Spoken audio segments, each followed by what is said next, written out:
Hello hello hello, कैसे हो आप लोग दोस्तों? Soldiers, how are you doing all? भाई काफ़ी बिजी था मैं। लास्ट वीडियो की तरह मैं फिर से बोल रहा हूँ, मेरा बिजी शेड्यूल चल रहा है, इसलिए मैं वीडियो नहीं बना पाया। लेकिन आज फाइनली संडे का दिन, और भाई ने ठान ली कि आज मैं 5-6 वीडियोस बनाऊंगा और अच्छे खासे इन्फॉर्मेटिव वीडियोस बनाऊंगा। तो यार सबसे पहले मुझे लगा कि मुझे ना बहुत ज़्यादा क्यूरीज आती है ब्लड प्रेशर के रिलेटेड। बहुत सारे मेरे भाई मुझे मैसेज करते हैं कि यार मैं जब चेक करता हूँ बीपी, तो मेरी फ्लक्चुएशन ज़्यादा होती है। मुझे 140 होता है, 135 होता है, 140 होता है। ऐसा क्यों? क्या मैं बीपी पेशेंट बन जाऊँगा? क्या हाइपरटेंशन मुझे बहुत ज़्यादा डेंजरस है मेरे लिए? मैं बहुत ज़्यादा घबरा जाता हूँ। मैं बार बार चेक कर लेता हूँ, चेकिंग अगेन एंड अगेन। बार बार वो लोग चेक करते हैं, जो बीपी की मशीन है वो ख़रीद लेते हैं और घर में रख लेते हैं, चुपचाप अपने आप को बीपी मेजर करते हैं कि मैं ठीक हूँ नहीं हूँ। भाई मैंने सोच लिया क्यों ना मैं एक अच्छा वीडियो बना लूँ, एक इन्फॉर्मेटिव वीडियो बना लूँ, जिससे आपकी ये क्यूरियोसिटी, ये क्यूरी जो बीपी और एंजाइटी के रिलेटेड जो रिलेशनशिप है, इसको मैं थोड़ा सा डिमिस्टिफाई करूँ, इसको मैं थोड़ा सा आपके लिए इलॉबरेट करूँ और आप लोगों को फ़ायदा मिल जाए। भाई देखो क्या होता है यार, पहली बार एंजाइटी जब होती है, अगर किसी बंदे का पैनिक अटैक होगा ना, पैनिक अटैक, ओके, तो आप लोगों को तो सिंपली पता है कि पैनिक अटैक जब होता है तो फाइट और फ्लाइट में बॉडी चली जाती है, तो पल्स रेट तो बढ़ जाता है ना, हार्ट रेट बढ़ जाता है बहुत ज़्यादा। तो इसका मतलब क्या हो गया कि ब्लड प्रेशर भी बढ़ चुका होता है, बिकॉज उस टाइम बॉडी की डिमांड होती है। ओके, उस टाइम बॉडी की डिमांड होती है कि हमें इस बंदे का बीपी बढ़ाना है, हमें इस बंदे के जो पल्स रेट है उसको बढ़ाना है, हमें इस बंदे की ब्रीथिंग को बढ़ाना है, क्योंकि बॉडी की डिमांड होती है। भाई बॉडी फाइट और फ्लाइट में होती है, तो उस टाइम ये सब चीज़ें क्यों नहीं बढ़ेंगी? क्या होता है, जब भी किसी भाई को पैनिक अटैक होता है या एंजाइटी होती है, वो उसी टाइम अपना बीपी चेक करता है।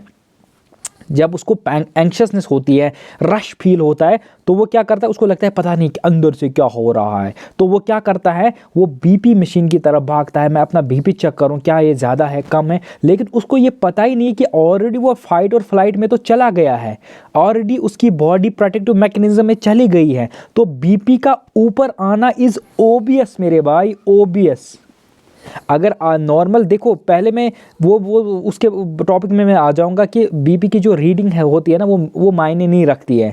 बट जो बंदा पहले ही पैनिक में है, उसको पैनिक अटैक आ रहा है, वो फाइट और फ्लाइट में है, वो रश में है, तो उसका बीपी फ्लक्चुएट करेगा, उसकी हार्ट रेट फ्लक्चुएट करेगी, उसका ऑक्सीजन फ्लक्चुएट करेगा। ये तो ओबियस है यार, इसके बगैर क्यों नहीं होगा? ये तो होना ही होना है। अगर किसी बंदे का बीपी है 110/60, अगर उसको पैनिक होगा ना, एंजाइटी रश होगा ना, पैनिक अटैक होगा ना, घबराहट होगी ना, फियर आएगा ना, तो ऑब्वियस सी बात है उसकी जो फिजियोलॉजिकल चेंज होगी ना, तो ये फ्लक्चुएट करेंगे। ये 140 तक जा सकता है, ये 85-90 तक जा सकता है। बहुत कॉमन है यार, बहुत कॉमन है। जब इसकी एंजाइटी कम होगी, जब ये कामनेस पे आ जाएगा, तो जब हार्ट रेट कम होगी, तो इसका बीपी भी नॉर्मल लेवल पे आ जाएगा। सिंपल सी बात है। ऐसा नहीं होता कि ये बंदा हाइपरटेंसिव पेशेंट है, इसमें कुछ अलग मेडिकल कंडीशंस हैं, इसमें कुछ अलग कोमॉर्बिडिटीज़ हैं। भाई तुम्हें एंजाइटी है, तुम कोई बीपी पेशेंट नहीं हो, तुम्हें एंजाइटी डिसऑर्डर है, तुम्हें पैनिक डिसऑर्डर है, तुम्हारा ये अप डाउन रश चलता रहेगा। जब भी तुम फाइट और फ्लाइट में जाओगे, तो तुम्हारे वाइटल्स में फ्लक्चुएशंस आनी ही आनी है, वाइटल्स में फ्लक्चुएशंस आनी ही आनी है। समझ जा मेरे भाई।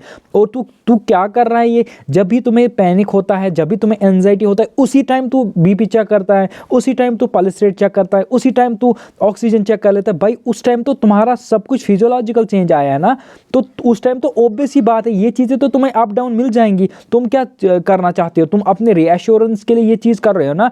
लेकिन जब वहाँ पे तुम्हें बीपी 130 मिलता है, 140 मिलता है, तो उससे तुम्हारी क्या एंजाइटी कम होती है, ज़्यादा होती है?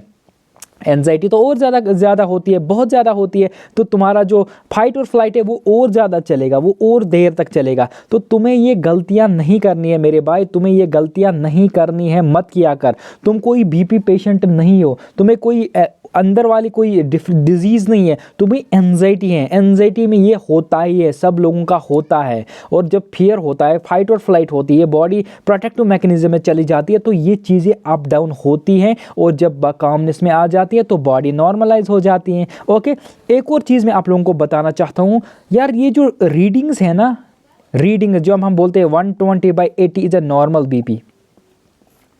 तुम्हें पता ही है 120/80 ये 24 आवर्स की रीडिंग है, समझ लेना मेरी बात। ओके, ये 24 आवर्स की रीडिंग है। जैसा मैंने बोला कि ये 24 आवर्स की रीडिंग है, तो इसमें क्या किया गया कि एक पर्सन को एनालाइज किया गया 24 आवर्स के लिए। ओके, इसमें स्लीप भी आती है, इसमें मॉर्निंग्स भी आते हैं, इसमें इवनिंग्स भी आते हैं, इसमें आफ्टरनून भी आते हैं। सारे जो टाइम पीरियड है ना उसको मिला के एनालाइज करके ये रीडिंग निकाली गई है 120/80, एक मीन निकाली गई है। तो यार ये चीज़ क्या होती है ना कि यार ये फ्लक्चुएट हो जाती है। जब बंदा डीप स्लीप में होगा, डीप स्लीप में उसका बीपी लो होगा, बीपी उसकी रीडिंग डिफरेंट होगी, बीपी की डिफरेंट रीडिंग होगी। जब वो मॉर्निंग में होगा उसकी बीपी की रीडिंग डिफरेंट हो जाएगी। जब वो सिट टू स्टैंड करेगा, सिंपल बैठा हुआ है खड़ा हो जाएगा, बीपी फ्लक्चुएट करेगा अप डाउन, रीडिंग्स ऊपर नीचे जाएंगी। जब वो मूवमेंट करेगा, वॉक करेगा, दौड़ेगा, उसकी बीपी की रीडिंग डिफरेंट होगी। ओके, जब वो कोई और एक्टिविटी करेगा उसकी बीपी की रीडिंग डिफरेंट होगी। तो यार रीडिंग्स फ्लक्चुएट करती हैं। इसका मतलब ये कि 120/80 is absolute when you do nothing, when you do nothing. जब आप टोटल एक पोजीशन में हो, टोटल एक स्लीपिंग स्टेट में हो, तब आपकी रीडिंग 120, 110, 110/80 इन रीडिंग्स में आनी चाहिए, तब उसको हम नॉर्मल रीडिंग बोलते हैं। लेकिन उसमें बॉडी की स्टेट क्या होनी चाहिए वो मैटर करता है। अब कोई बंदा है, उसको पैनिक है, उसको एंजाइटी है, वो कांस्टेंट फियर्स में है। ओके, अब वो चाहता है कि उसकी रीडिंग 120/80 आ जाए। कैसे पॉसिबल है यार? तुम कांस्टेंट फियर में हो, तुम्हें एंजाइटी का रश आ रहा है, तुम पैनिक हो रहे हो, तुम इधर उधर भाग रहे हो, तो तुम 120/80 के रीडिंग के पीछे पड़ गए हो। भाई 120/80 इज ए डीप। जब आप कुछ नहीं कर रहे हो ना, जब आप नॉर्मल बैठे हो, जब आप कुछ भी नहीं कर रहे हो, तब ये रीडिंग आनी चाहिए। और इसमें बहुत सारे फैक्टर्स भी रिस्पॉन्सिबल हैं। अब अगर कोई बंदा नॉर्मली बैठा है ना, रेस्ट कर रहा है, बट कुछ सोच रहा है, कुछ उसको नेगेटिव थॉट्स हैं, तो उसको नेगेटिव थॉट्स भी बीपी इंक्रीज कर सकता है, उसको नेगेटिव थॉट्स भी फ्लक्चुएशन कर सकता है, उसके नेगेटिव थॉट्स भी उसको अंदर से पैनिक कर सकता है। But when you are in a deep sleep, जब कोई भी थॉट नहीं है, कोई भी फ्लक्चुएशन नहीं है, कोई भी चीज़ नहीं है, कोई भी घबराहट नहीं है, आप पूरे डीप स्लीप में हो, तब आपका बीपी मेजर किया जाएगा, तब वो आना चाहिए 120, 110/60, 110/80।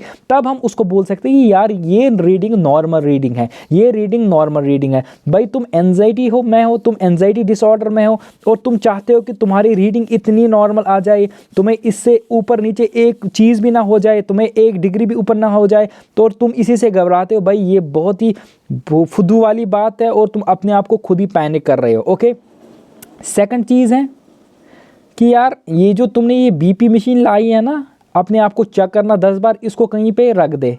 ओके, इसको कहीं पे छुपा दे, हाइड इट। ठीक है, हाइड इट। ये जो बीपी चेक करने की आदत पड़ी है ना, बार बार करना चेक, बार बार करना चेक, बार बार करना चेक, बार बार करना चेक। तुम क्या चाहते हो कि तुम्हारी रीडिंग हर बार 120/80 आ जाए? ये पॉसिबल ही नहीं है, इम्पॉसिबल है। अगर कोई नॉर्मल बंदा होगा जिसको एंजाइटी का ए भी नहीं पता होगा, कोई एंजाइटी नहीं है, कोई घबराहट नहीं है, अगर हम इसको 1 मिनट से 15 मिनट तक बार बार बीपी चेक करेगा ना, तो मैं गारंटी देता हूँ कि तुम्हें 8-10 रीडिंग मिल जाएंगी। उस आदमी में भी 8-10 रीडिंग्स डिफरेंट मिल जाएगी। कभी 110/80 मिल जाएगा, कभी 115/70 मिल जाएगा, कभी 130/85 मिल जाएगा, कभी 120/75 मिल जाएगा। तो तुम्हें ये सारी readings up down up down up down. तुम पोस्चरल चेंज करोगे ना तो तुम्हारा बीपी डिफरेंट आएगा। तुम बात करोगे ना, तुम हाथ हिलाओगे ना तो तुम्हारा बीपी डिफरेंट आएगा। तुम थोड़ा सा चल लोगे ना, तुम्हारा बीपी डिफरेंट आएगा। तो तुम ये क्यों कर रहे हो? क्यों तुम रीडिंग्स के पीछे भाग रहे हो? और सेकंड चीज़, रीडिंग बिल्कुल भी मैटर नहीं करती है। ये मैं आप लोगों को एक आई ओपनर दे रहा हूँ, आप लोगों के लिए भी है। अगर घर में कोई है ना, कोई पापा है, कुछ है जिसको बीपी का इशू है, भाई रीडिंग्स मैटर नहीं करती। ये जो है ना 120/80 ये नंबर है। अगर कोई पर्सन है उसको 140/80 प्रेशर, वो 140/85 है, बट उसको जीरो फिजिकल सिम्टम है, जीरो फिजिकल सिम्टम है, नॉर्मलाइज फुल पूरी तरह से नॉर्मलाइज है, जीरो फिजिकल सिम्टम है, कोई सर दर्द नहीं है, कोई चक्कर नहीं, कुछ भी नहीं है, नथिंग इज हैपनिंग, कुछ भी नहीं है, तो उसके लिए ये रीडिंग है एक, उसको उसकी बॉडी उसके लिए अच्छी है, उसको अडॉप्ट कर रही है, उसको इस रीडिंग से कोई फर्क नहीं पड़ता क्योंकि उसकी बॉडी रिएक्ट नहीं करती है। तो नंबरिंग इज नथिंग, नंबरिंग कोई मैटर नहीं करता। ये फजूल का कंसेप्ट बना है, ये फजूल का कंसेप्ट बना है। मैं फिर से कह रहा हूँ, नंबरिंग मैटर नहीं करती है, ओके। बट अगर कोई हाइपरटेंसिव पेशेंट है तो that is a different story. उसको कोई कोमॉर्बिडिटी है, उसको कोई इंटरनल इशू चल रहा है, उसको कोई अंदर से कुछ प्रॉब्लम है और वो मेडिकेशन पे है, उसको बाकी चीज़ों पे है, तो उसको वो चेक करना, उसको वो देखना, वो अलग बात है, उसको वो करना है। बट तुम एंजाइटी डिसऑर्डर में हो, तुम कोई बीपी पेशेंट नहीं हो, तुम ये मशीन को ना कहीं पे छुपा दो, तुम्हें बार बार चेक करने की ज़रूरत नहीं है। तुम जितनी बार चेक करोगे उतनी बार तुम्हारी एंजाइटी उससे बढ़ जाएगी। तुम्हें इससे कोई रीअश्योरेंस नहीं मिलने वाला मेरे भाई, तुम इससे और ज़्यादा इरिटेटेड हो जाओगे, इससे और ज़्यादा एजिटेटेड हो जाओगे।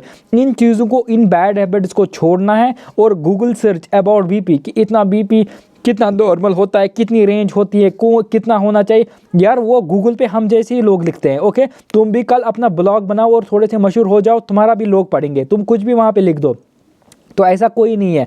और ये जो मतलब एरिया होता है, सराउंडिंग होता है, खाने पीने का होता है, उस पर भी डिपेंड होता है। तुम्हारे इन्वायरमेंटल फैक्टर्स कैसे है, तुम्हारे एक्सटर्नल फैक्टर्स कैसे है, तुम्हारी जो प्लेस है, तुम जहाँ रहते हो वो हिली पे है, वो डाउन पे है, यार सारी चीज़ें इस चीज़ को मैटर करती है, ये बहुत ज़्यादा मैटर करती है और इन चीज़ों के बारे में कोई नहीं बताता है, ओके। तो मुझे लगता है कि ये एक आई ओपनर वीडियो था। अगर कोई मेरा भाई, कोई बहन बीपी के पीछे पड़ा हुआ है हाथ धो के, और उसको मैं कहना चाहता हूँ कि तुम इस चीज़ को छोड़ दो, तुम बीपी चेक करना बंद कर दो। तुम एंजाइटी में हो, तुम्हें एंजाइटी का अगर डायग्नोसिस मिल चुका है तो पैनिक के टाइम पे तुम्हारा अप डाउन फ्लक्चुएशन आएगा, नॉर्मल सी बात है, क्योंकि तुम फाइट और फ्लाइट में चले जाते हो। तो ये घबराने वाली बात नहीं है, 2 मिनट के बाद रेस्ट करके कामनेस के बाद तुम्हारा नॉर्मलाइज आ जाएगा और तुम्हें बीपी चेक करने की भी ज़रूरत नहीं है, ओके।